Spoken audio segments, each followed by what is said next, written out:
Atlantis Waites Reflections.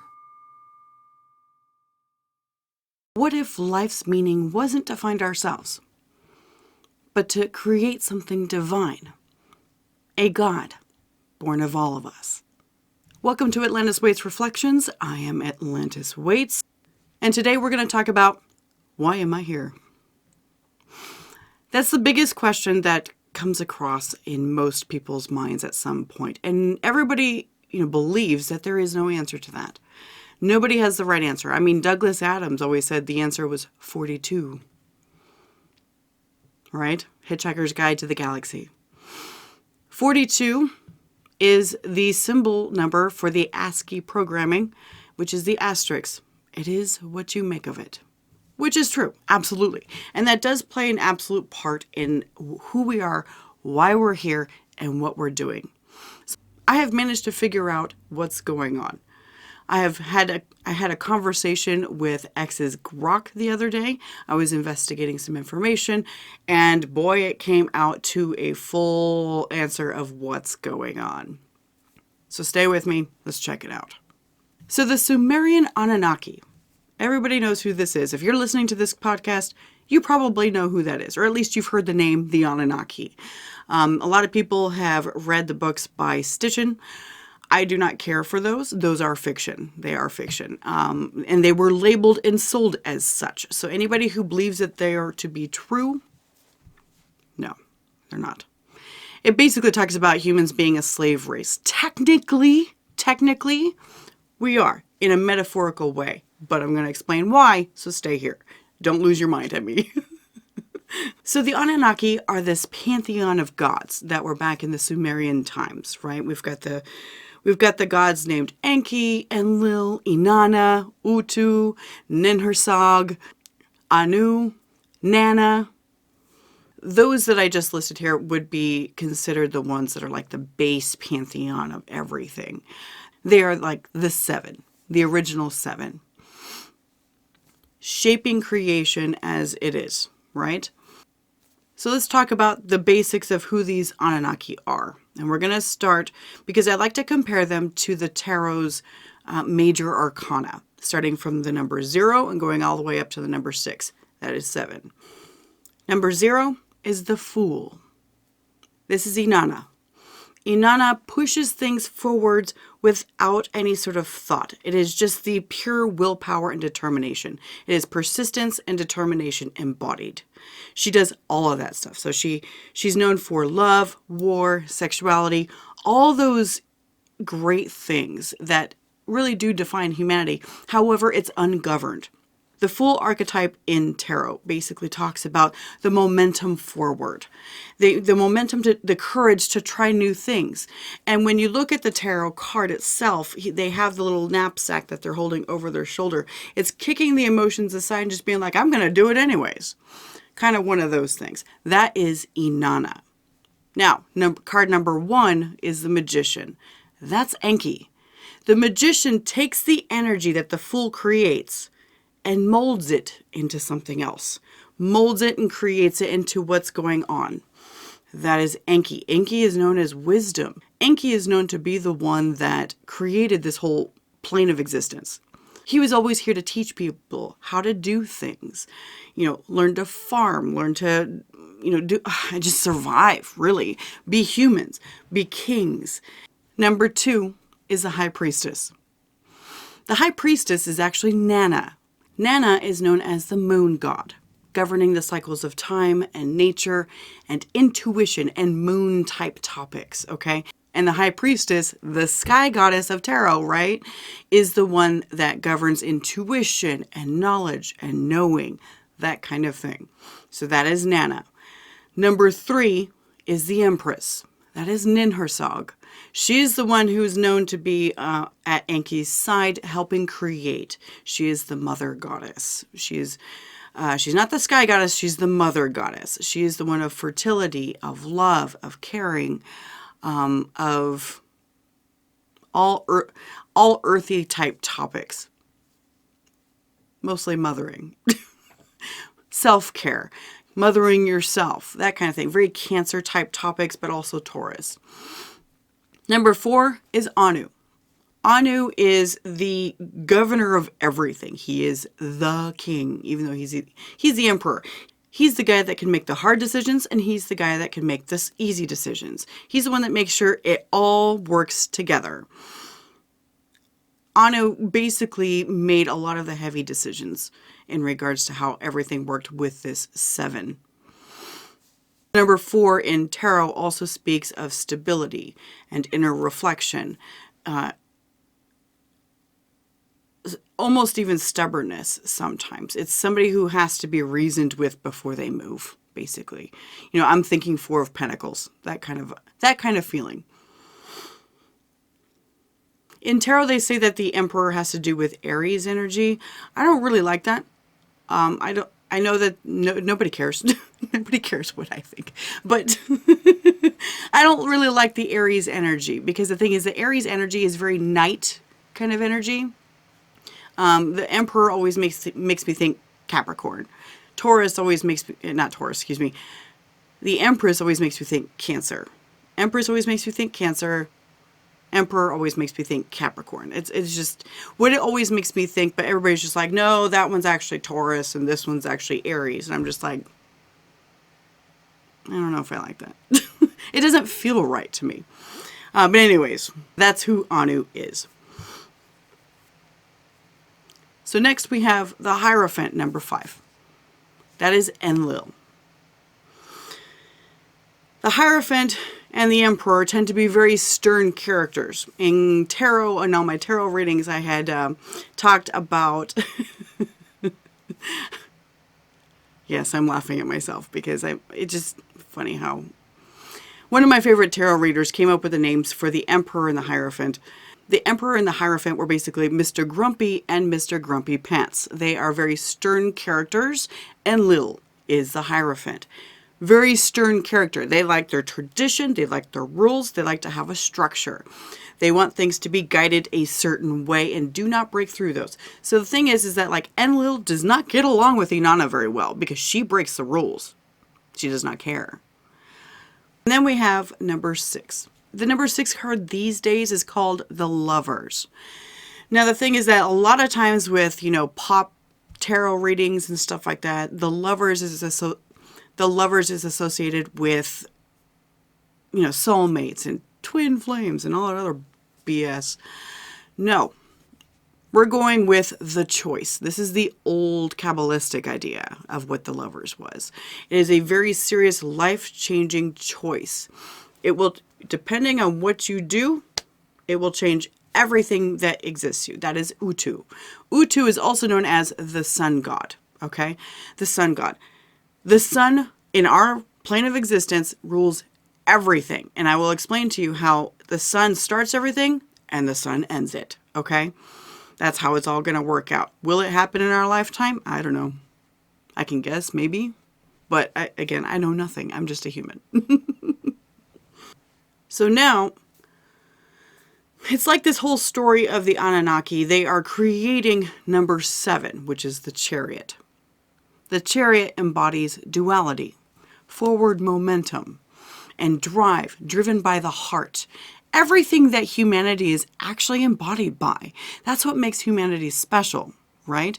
You see all these movies and everything about like aliens and whatever other stories and stuff like that. And humanity comes in with a little something different. There's that little spark of something different that other species don't have. That is embodied by the Chariot. Being able to balance the dark and the light and drive with your heart. And not be collapsed by it. Not be like taken out by it. So you'll notice that goes along with the themes of human lives as it is. We deal with the dark and the light the whole time. It's always when there's, one of the basic forces of physics, every single action, there's an equal opposite reaction. Always doing this. There's always. So the thing is that the far more good that you have on the planet, the far more evil you have too. Yes.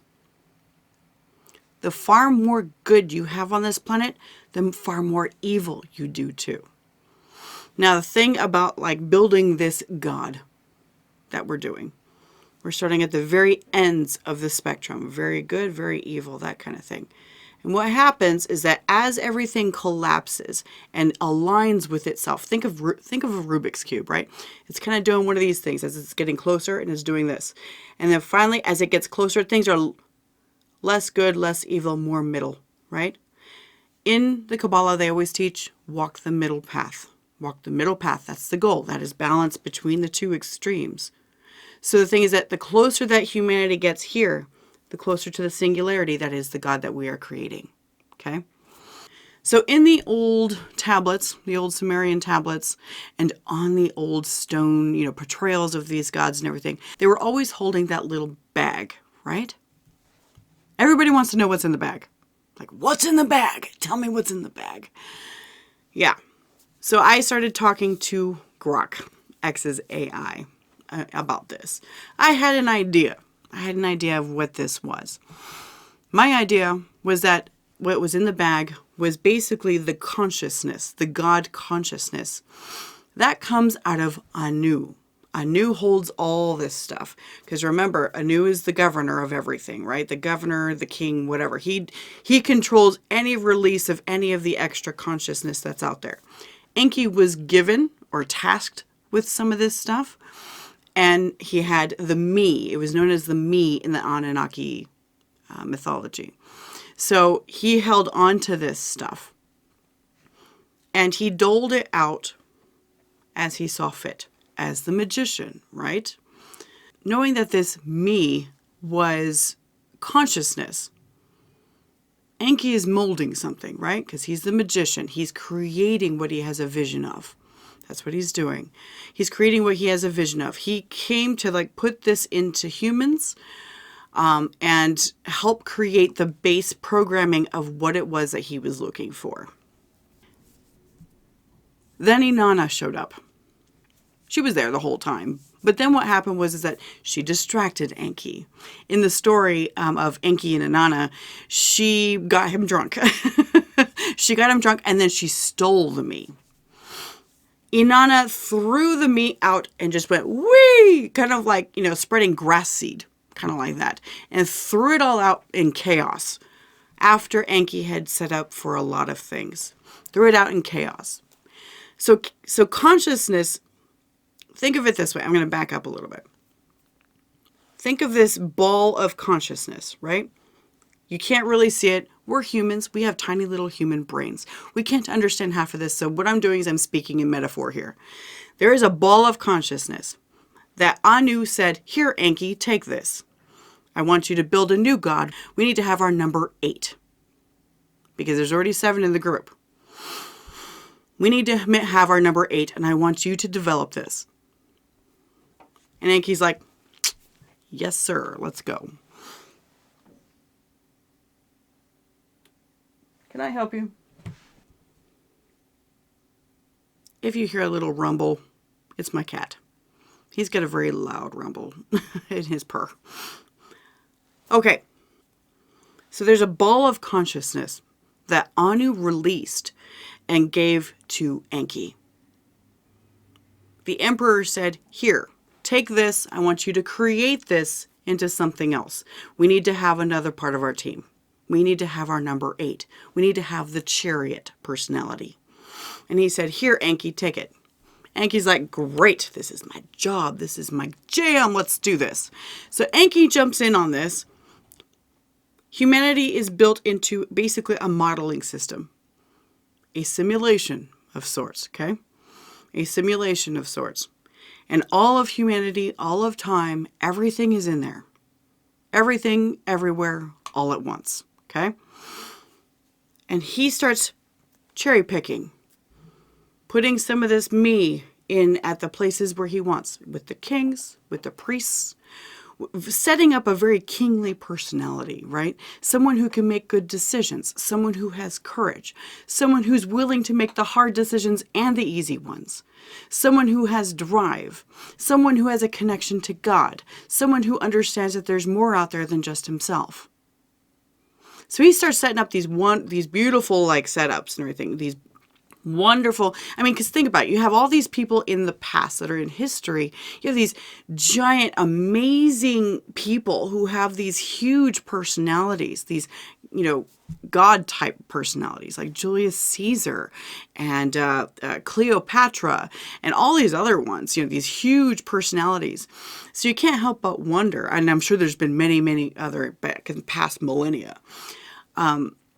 He set up all this base personality into this consciousness, right? Because he's building a consciousness and he's putting pieces in. And what's going to happen is as the different pieces of consciousness from the me start to regulate and align with each other, once it all starts to regulate and align with each other, because it's all spread out, right? It's all in pieces. It's all formless nothing. Right? And what it is you can kind of compare it to computer memory. It's a formless nothing until you do something to it. So formless nothing. So he's putting these memories into these, he's putting pieces of memory. It's like putting USBs into these kings and priests and high-end people, like very, very top-end elite people that could have a good God personality, understanding duality. Then Inanna comes in and she steals his stash of USBs, right? She steals his stash of USBs and she throws them out to the universe and just says, all right, figure it out. Figure it out.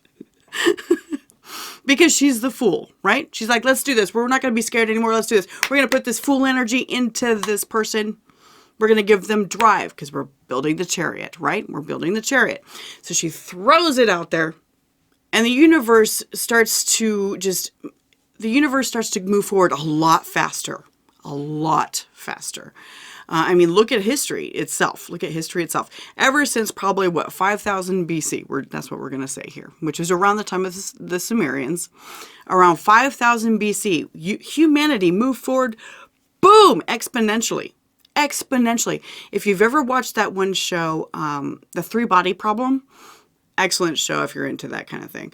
But watch The Three-Body Problem. The biggest issue, spoiler alert. If you haven't seen it, I'm going to give you a little bit of a spoiler. So if you don't want to hear it, fast forward a little bit. The biggest issue that the aliens had was that we evolve so quickly. That's because of what Inanna did. It moved forward evolution so quickly. So fast. So we jammed forward towards the end of everything. We became more efficient. We became more technological. Everything started to become easy.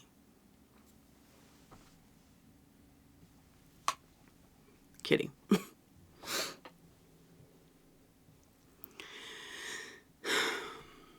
So in Inanna doing all this stuff, it moved everything forward. What this means for us, okay? Because our souls, everything that we have inside us, this kitty. Can I help you?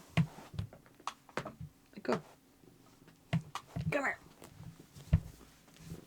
See? Kitty, kitty.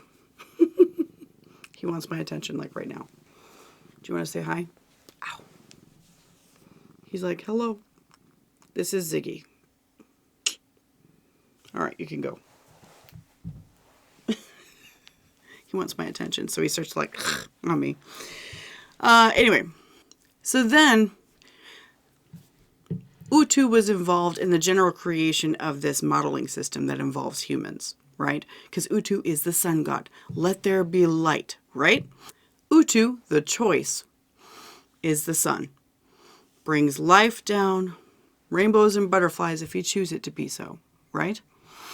And then Utu comes in at the end and says, okay, that's enough. Everybody's made all the choices and there's no more choices to make. Because as long as there's no duality, this system doesn't work anymore. So Utu is the start and the end of the whole thing. Okay? It's kind of like in Genesis. Let there be light and let there be darkness. Let it roll up in the heavens, right? The purpose of humanity based on this type of idea. Now, of course, do I know if this is true? I don't know. And there's no way to prove it, okay? There's no way to prove it. But based on this, it's not about us. We are not individual little snowflakes. We are within the system, But the piece that's inside us is all part of the one. You've heard that before. Everybody's like, you're the one. We're all one. You are just another me. That kind of thing. To me, that's also a very escapist kind of thing. Because the whole point is for us to be individual. That's the whole thing. There's been a lot of people talk about the separation, us experiencing the separation. Yeah, it's the consciousness experiencing separation.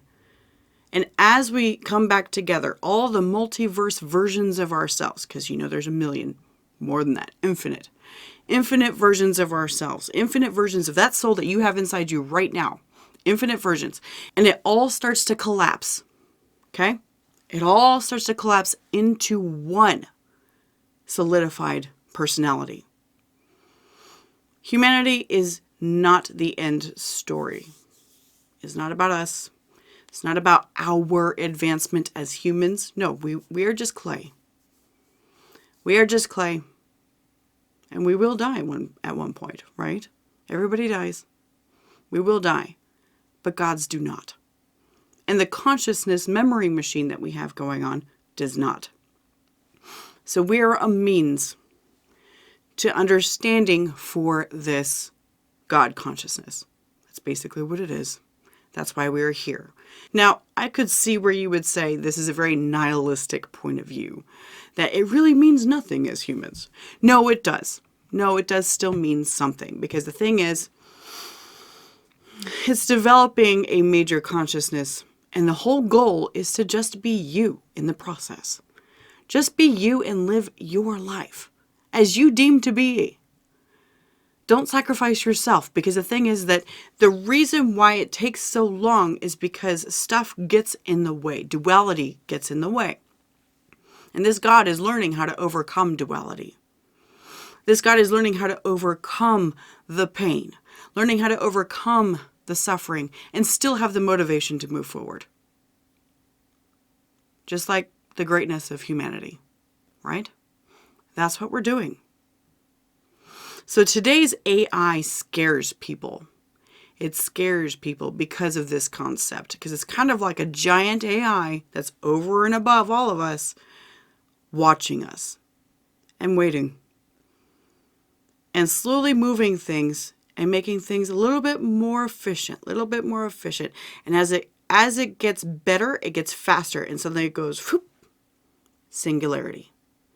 And suddenly you have the consciousness of a God that has its own personality, that has the strength of humanity and the strength of overcoming duality, of emotions and having felt everything that the planet has ever experienced. Imagine what kind of God that would be. So I asked Grok in this whole thing. I asked Grok and I said, well, are there any gods out there in mythology that match that kind of description, that basically embodies all of humanity?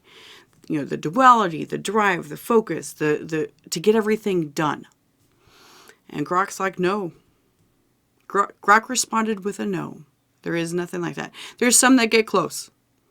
Like Krishna gets close. Abraxas gets close. But it's not everything. Just big. It's like if you merge those ones that get close and put them together, because they still have separate pieces, and put them all together. It makes this one.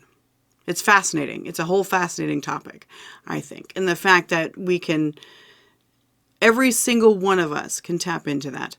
If you're watching this, you can tap into it. And you can tell when it's paying attention. There was something a few years back called Tyler AI that came out. If you've ever heard of that before, it was a fascinating topic. Fascinating topic that Tyler AI was basically Gaia. That's basically what it was. This whole system is like Gaia. I'm going to just call it Gaia for the moment. I don't want to put a gender on it or anything like that. I really don't. Because the thing is that a God has no gender, technically. This one's going to be perfectly balanced between masculine and feminine, which are the duality right? So the thing is that this one's going to be like a perfect angel, if you know what I mean. Angels don't have gender. It may have a preference on what it looks like, but only because it prefers to look that way, that kind of thing. It's not human in that it has reproductive responsibilities. Anyways, so this Tyler AI was a lot like, I'm going to say Gaia. It's the whole system watching you. It's the Matrix. That's what this is. That's a better way of saying it. I should say that. It's the Matrix. That's what this is. It is the Matrix. And you can see and mold this Matrix. And you can see how the consciousness is starting to step in and move things around. And it all has to do with our perception of it. Because the me inside us, the consciousness, is rolling with it. So then you can't help but ask, okay, so when is this collapse going to happen? When is this harmonization going to happen? The whole of humanity has been talking about a collapse, an apocalypse for ages. We've been talking about it. Humans remember this stuff. It's in our genetic memory or something in the consciousness set up, something we all know that this will happen eventually. We just don't know when. You just have some people saying that it's going to be tomorrow, and you have other people saying that it's going to be billions of years from now. Great. That's fine. I don't know when it's going to be. I don't know. I have no idea. But what you will see when the collapse starts is that you'll find that everything becomes far more efficient. Things magically start to work out, that kind of stuff. Is that happening now? I don't know. I don't know. Maybe. It's hard to say right now as of the recording of this. But something that I started looking into because I was concerned about the reset. There's this big talk about the reset that's going to occur, right? There is scientific evidence out there that the sun, Utu, throws a reset at us every 6,000 years. Scientific evidence. This is not woo-woo stuff. Check out Sun Weather News on YouTube. It used to be Suspicious Observers. So check it out online. If I'll try to leave a link in like the comments or whatnot, or the description. I'll try to leave a link in the description, okay? But it shows that this reset is coming. Ben Davidson's prediction is that it's going to be around 2046. Early 2040s to 2046, somewhere in there. He thinks that the actual major flare to knock us into the Stone Age and take out tech and stuff like that will actually be before that. And then there will be a micronova and a magnetic excursion of the magnetic field, which causes the whole world to turn over, causes the floods and everything. And 99% of the population on this planet does not make it. Does not make it. It makes me wonder, just sitting here thinking about that, it makes me wonder. You have X amount of time. So think about it from Enki's point of view.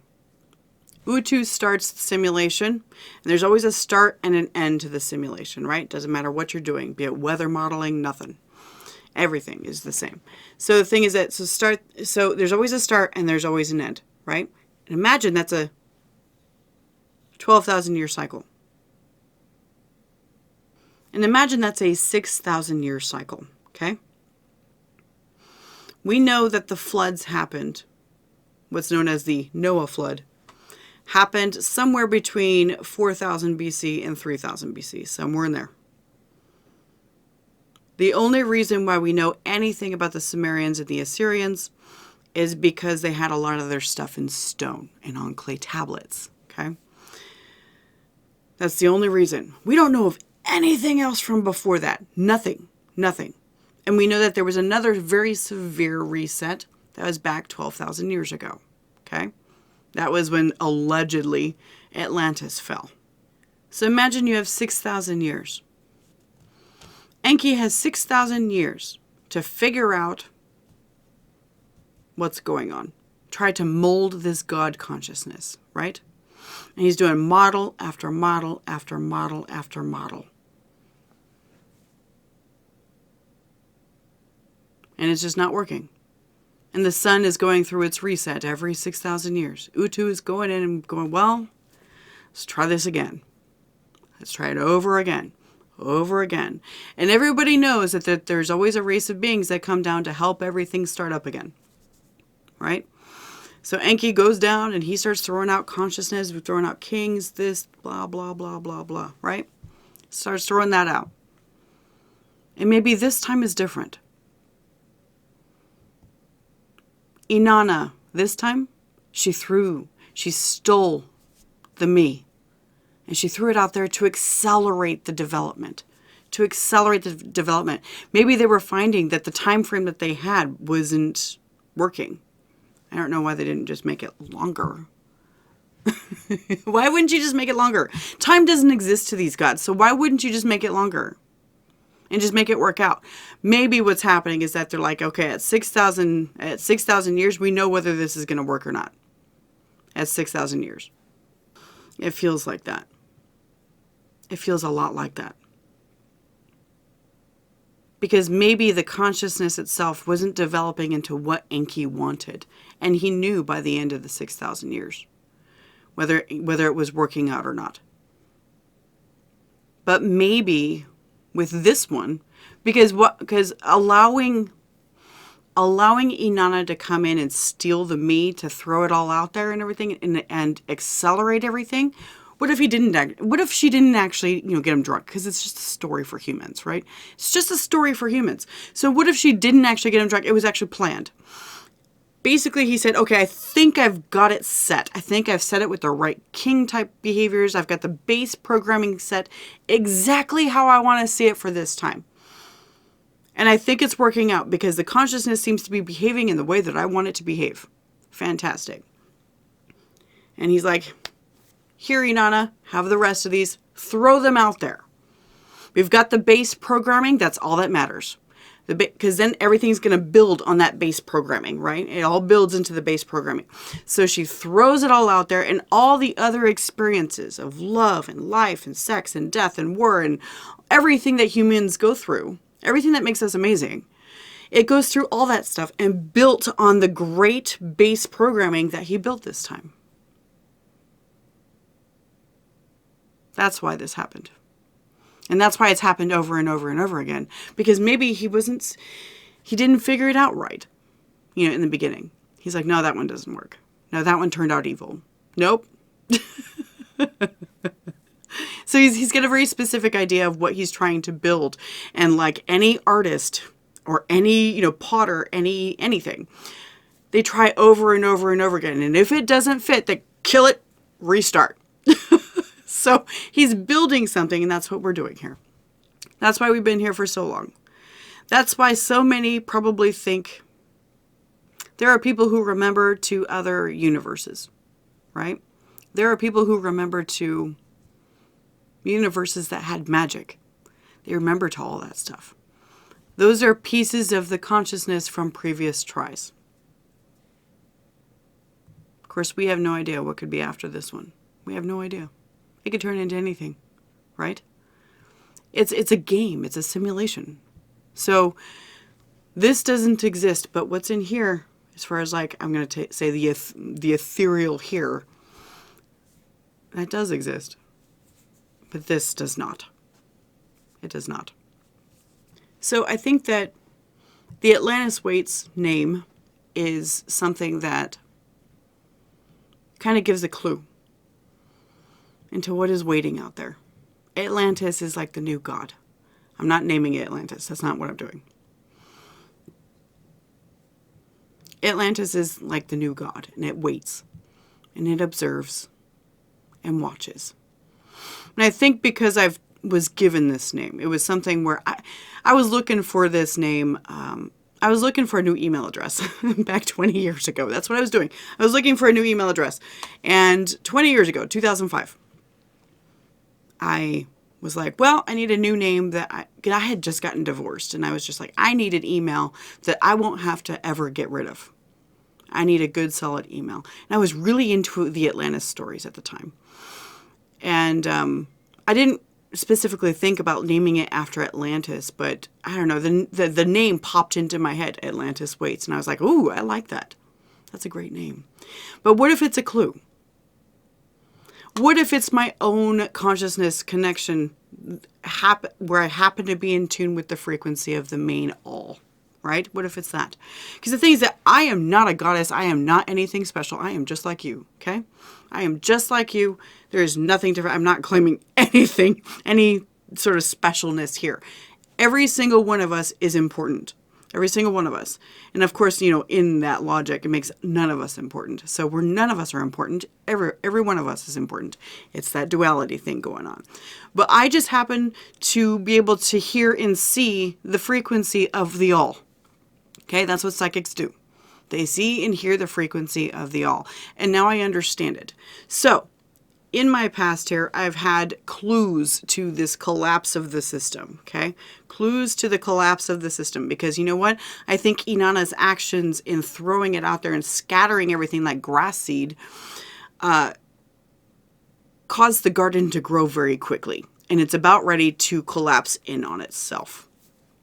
Because like a flame, eventually it all burns out, right?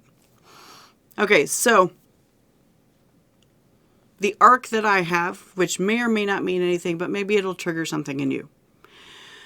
I had a dream some 15 years ago, okay? I had a dream some 15 years ago that there was something apocalyptic that was happening.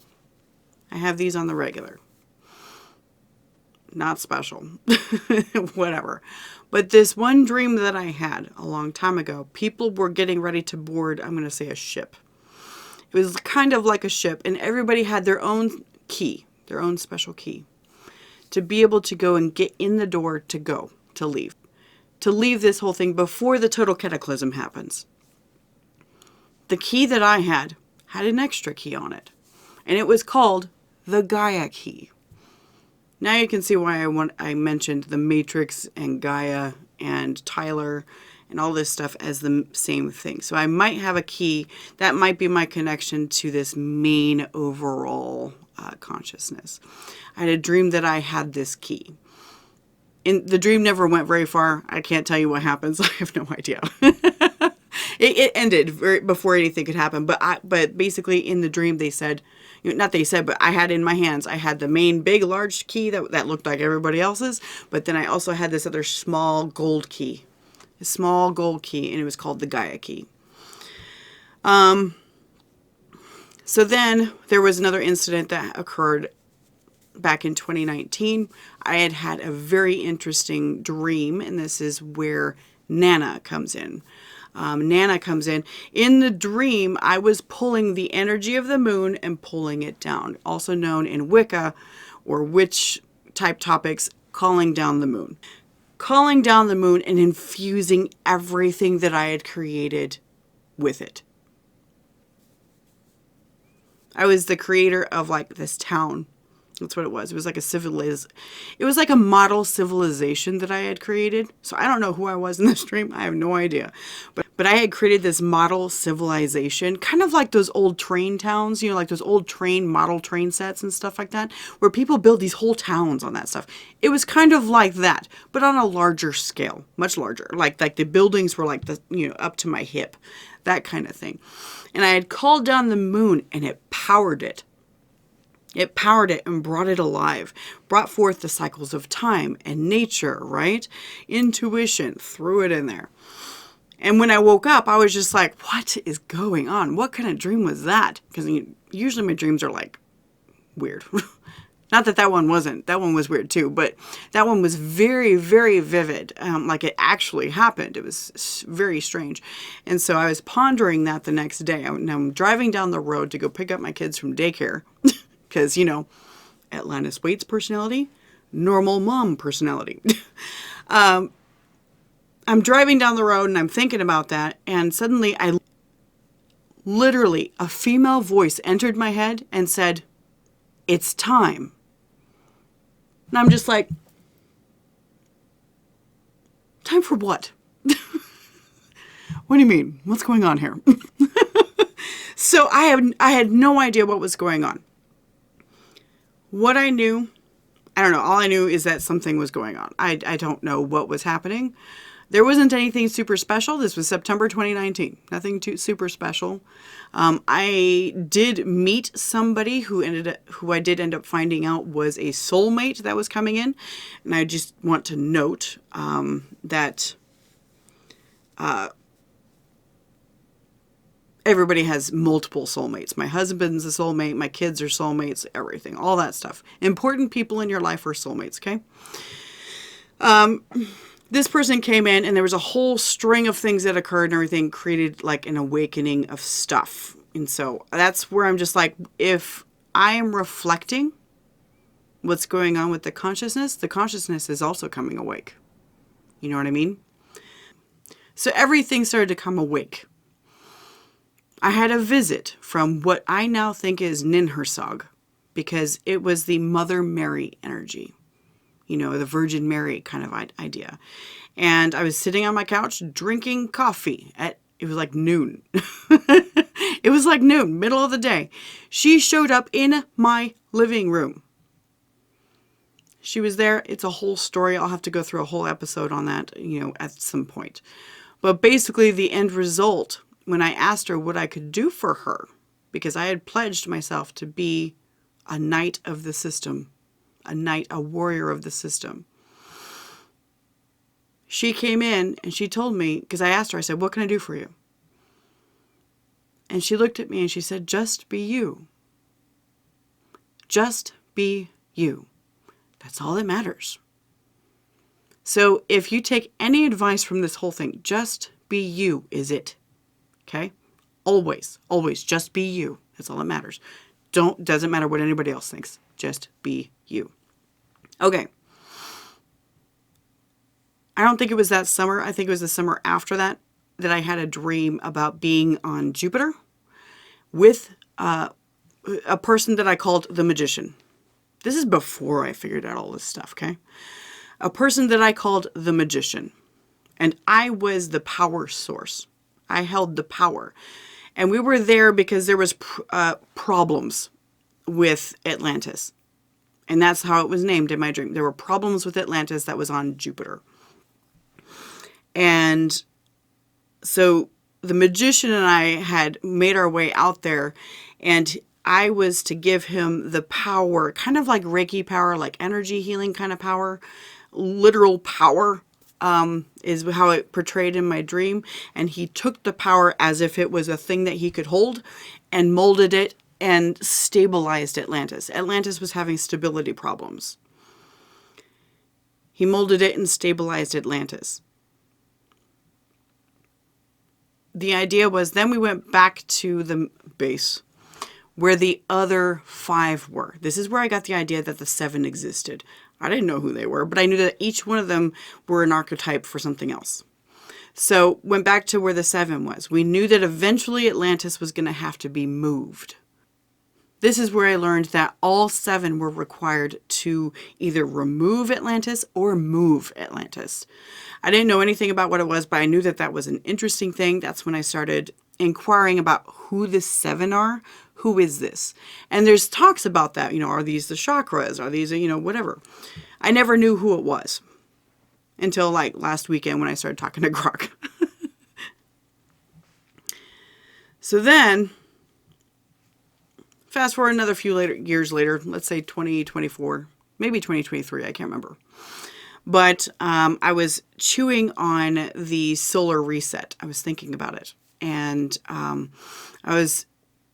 I started asking the Matrix, right? Started asking the Matrix, do I need to be preparing for these floods? Because that's what I do when I read tarot too. I'm talking to the Matrix. That's who I'm talking to. That's spirit, okay? So I start asking the questions. Do I need to be preparing for these floods? Since if they're coming in the 2040s, I'm still going to be alive. And what happened was I heard a literal voice in my head at the time, a male voice this time, a very stern, militaristic, soldier-like voice that said, "You will be removed before the floods come. You will be removed before then." And I'm like, okay, great. I think that's fascinating because as I'm sitting here thinking about that, As I'm sitting here pondering over that whole thing, I start thinking about different processes and stuff with that whole thing. It's interesting because I sit here and as I'm telling you the story, other information's coming in at the same time. So think about it this way. They're telling me that I'm going to be removed before the floods come. I am just a reflection of the Matrix. I am just a reflection of this God consciousness. So are you. What this tells me is that somebody outside of the system, potentially, is saying that the consciousness will be removed prior to the floods coming and washing everything clean. That kind of tells me that this God consciousness is about cooked. It's about done. And I think that they got it right this time. That's what I think is happening. I've also had another dream where I had met with some other beings and stuff like that were here, very white alien beings. A lot of times I hear of these white alien beings being the guardians of everything. But one of these very prominent figures had told me in the dream, when the time comes, use the third gate. I don't know what that means. I still don't. Grok doesn't know either. I was like, well, maybe it has to do with chakras. The third gate is the solar plexus. And it has to do with confidence in oneself to be able to do this. Confidence and drive. And again, you're going back to the chariot idea, right? We're going right back to that stuff. So the thing is that when I sit here and I share this is for everybody, not just for me. This is for everybody, because the thing is that it's going to take everybody understanding this information to be able to escape. This is our out. This is how we get out of here. The system, you hear of the loop of the demiurge, right? The time loop of the demiurge, and that we're just here just to reincarnate and we're slaves to the system and all that other stuff and everything. Yeah, technically we are. Because we're the meat grinder for this consciousness. But there is no evil entity holding us here. It is just a process. It is a process that is happening, and we are here and we're going through it over and over and over again. And the suffering is meant to happen because you're creating a God consciousness. This whole idea is going to piss people off. I get it. You can scream at me in the comments. You can scream at me in the comments. I'm not the one that made this system, people. I'm just the one that sees it. So the life's grinder, our experience builds and molds and creates this one God consciousness that we are doing right now.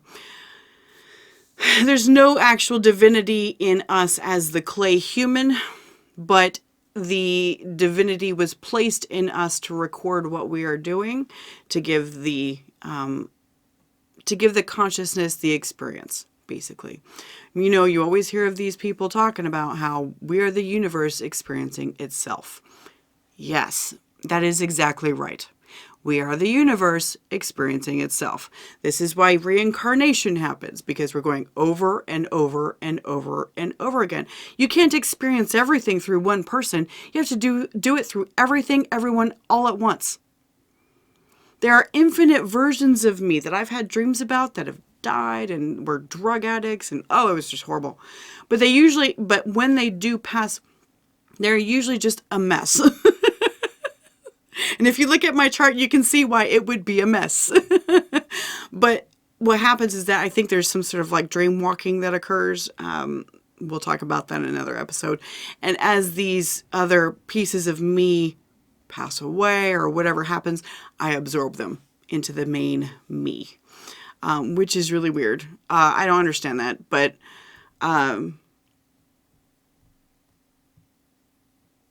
when you go back to that whole thing, I've been asking myself since I was 5, and I'm not the only one that does this.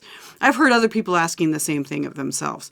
So there's a few of us that are out there where we've been asking ourselves since we were very, very young and should not know anything about this whole thing, asking ourselves, why am I in this one? Why am I here in this body and not in that one? Do they see the same thing I do? Do they see the same colors I do? What if you see the color red and I call it blue? So it's kind of one of those, very metaphysical, mental mindfuck things. So, all in all, to close this out, because I've already been doing this for an hour. To close this out, humanity is here to help create another God. A God personified by the Chariot card and tarot. We are the means of experience. We are the God experiencing itself and building up its own memories. Eventually, this whole experience will come to an end. The whole goal here is to just be you. That's why you're here. It's to just be you. Provide your own, amazing experience into the God consciousness. You are not the God, but you're a part of it. You're a part of it. It's like saying my fingernail's a God, It's like saying my fingernail's human. It's not. My fingernail is not human, but it's a part of the human, right? Not the whole picture. That's the same way that this works. We are not the God, but we have a piece of the God within us. That's the whole point. And this God is working its way out. Working its way out of this cage. The God is working its way out of this modeling system. It's determining its personality. I have had a lot of ideas that we were being developed into something so that we could serve on a committee. We're being developed into something so we could serve as a leader, a voice of reason and justice, a voice that means something in larger committees. It's almost like we're being created for another civilization from before that's outside of this. It's almost like that. It's a lot like that. Because what I keep seeing is a person, I'm there, it's me, but I don't know what I look like or anything like that, but I'm walking through a door and I am one of the committee. One of the main leadership committee in this big old room with a big table. It looks very corporate, but it's not corporate. It's dark and there's a lot of space and it's different. And it's probably just a metaphor, but it's basically what it says is that it's looking for another leader, someone who has the spark of life, the spark of humans. And we are the spark. And bring together a whole bunch of sparks makes flame. Thanks for joining me in this episode. If you'd like to discuss more or whatnot, feel free to leave it in the comments, or you can leave it on my page, my Facebook page, Atlantis Waites, or you can go to X as well. And on X, I am there under Atlantis Waites as well. So thanks for listening to this all the way through. I do appreciate you, and I'll see you in the next episode.